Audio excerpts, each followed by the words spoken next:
Welcome to another episode of EY India's Inside podcast series on incentive policies. Today, we'll take a closer look on incentives in detail. We'll discuss the ones with the broadest reach, explore recent developments, and understand the essentials together. I'm your host, Vaishnavi Lunya, a part of EY India's incentive advisory practice. In our last episode, we explored the Maharashtra's Global Capability Center Policy 2025. Today, our focus is once again on Maharashtra as we delve into its newly unveiled Maharashtra Industries, Investments and Services Policy 2025. Maharashtra remains a leading destination for investments, and this new policy represents a significant step towards the state's goal of achieving a $1 trillion economy. To discuss in detail, we have with us Bhavesh Thakkar, tax partner at EY India, specializing on incentives and subsidies. Welcome back, Bhavesh.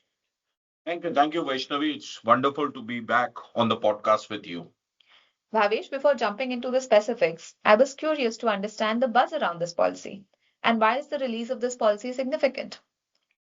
Absolutely, Vaishnavi. So that's an important question, and it's exactly where we should start. So Maharashtra has consistently cemented its reputation as one of the top investment destinations in India, largely due to the investment-friendly approach and proactive policy environment. The state also has a very rich history of incentivizing businesses to foster economic growth, issuing various incentive policies over the years. The previous initiative was the Package Scheme of Incentive 2019, which provided substantial support to industries. With PSI 19 now expired, the industry has been eagerly anticipating a new policy, one that is better aligned with the evolving demands and dynamics of the business ecosystem in Maharashtra. That's quite insightful, Bhavesh. Building on this, could you share what are the key changes or distinctive aspects introduced in the new policy compared to the earlier PSI 2019? Indeed, and the new policy really raises the bar with some refreshing updates. For starters, businesses can now benefit from gross SGST reimbursement instead of the net SGST, making the process simpler and amplifying the benefits of GST 2.0.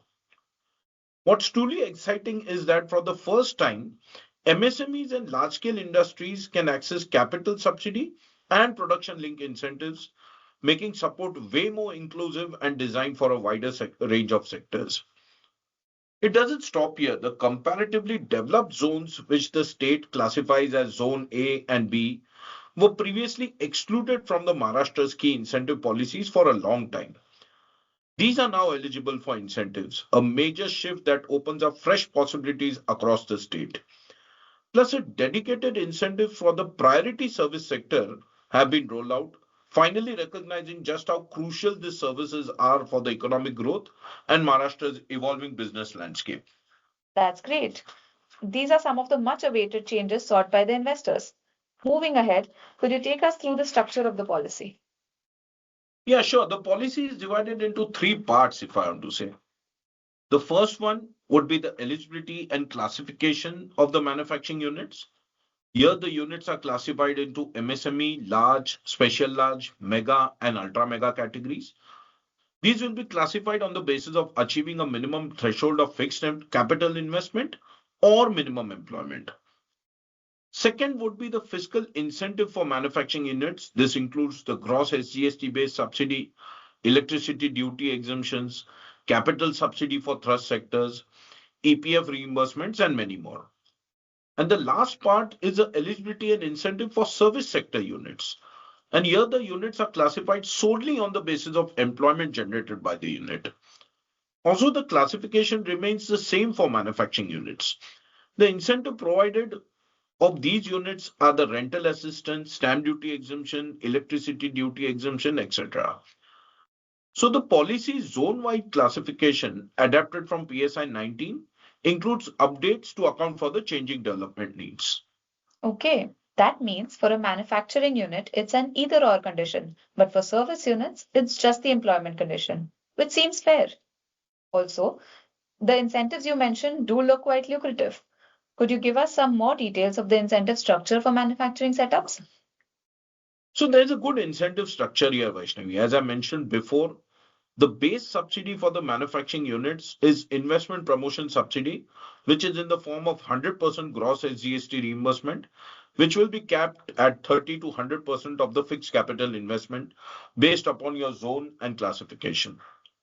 The gross SGST concept has been extended to all project classifications in light of GST 2.0 rate revision, and that really signifies a department's strong focus on driving the state's development.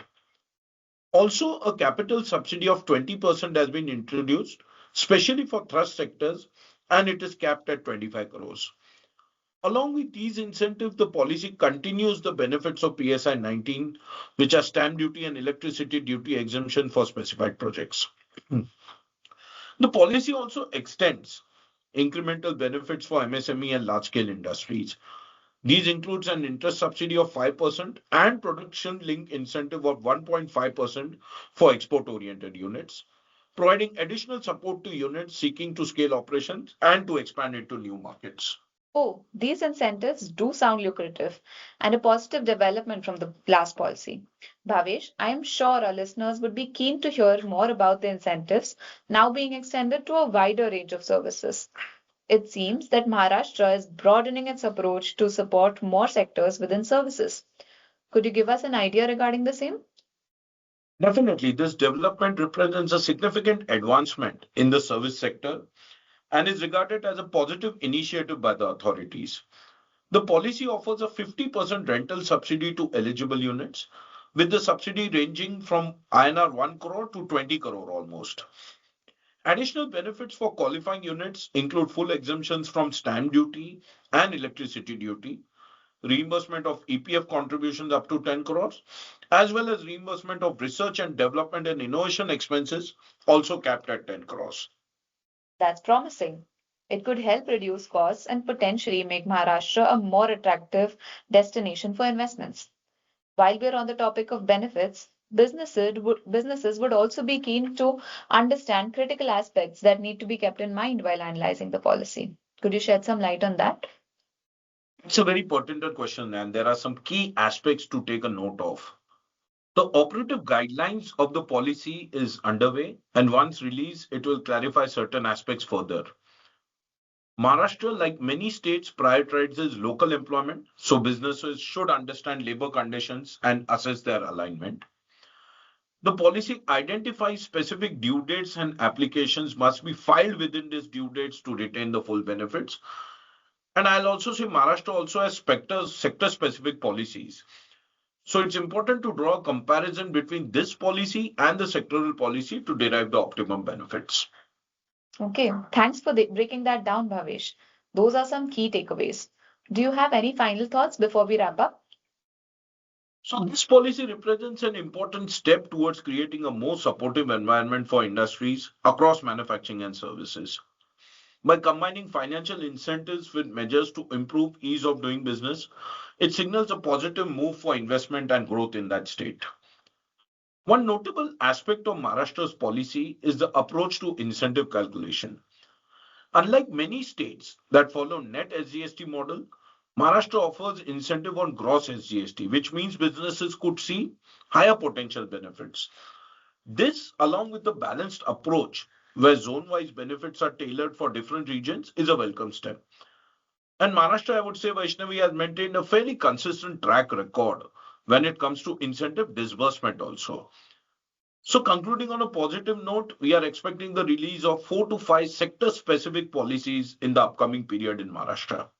Thank you so much, Bhavesh, for sharing those insights. That was a great walkthrough through the policy. We'll definitely catch up again to discuss the sectoral policies once they're out. Thank you, Vaishnavi. Dear listeners, if you're exploring to set up and grow your businesses in Maharashtra, then this policy is definitely worth your attention. This is Vaishnavi Lunia signing off. Stay tuned for more episodes on India's evolving incentive landscape.